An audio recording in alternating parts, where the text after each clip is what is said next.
বরবাদ যে একটা ভারতীয় বাংলা সিনেমার কপি কোনো ইউটিউবারকে বলতে দেখলাম না। শাকিব খানের বিগত বছরে ঈদে মুক্তি পাওয়া সিনেমাগুলো আমার কাছে তেমন একটা ভালো লাগে নাই। বরবাদ সিনেমা দেখার পর এটাকেও ভালো লাগাতে পারলাম না। কাহিনী আমার কাছে মনে হলো কোথায় যেন দেখেছি, পরে রিসার্চ করে দেখলাম 2016 সালে কলকাতায় ইয়াশ ও মিমের সিনেমায় গ্যাংস্টারের সেম স্টোরি লাইন। সেখানেও মেয়েটির ছেলেটির সাথে মিথ্যা অভিনয় করে এবং মিথ্যা অভিনয়ের কারণ থেকে শুরু করে প্রায় সব দিকই এই ফিল্মের সাথে মিলে যাচ্ছে। তবে স্টোরি লাইন সাইডে রেখে বিবেচনা করলে নিউ ডিরেক্টরের বরবাদ ফিল্ম কিছু জায়গায় বোঝা যায় যে এখানে অন্যরকম ভাবে শর্ট নিলে ভালো হতো।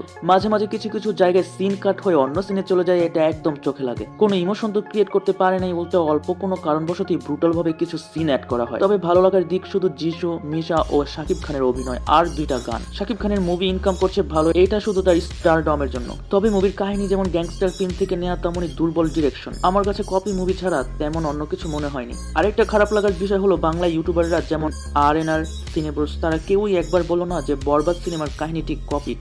আফসোস।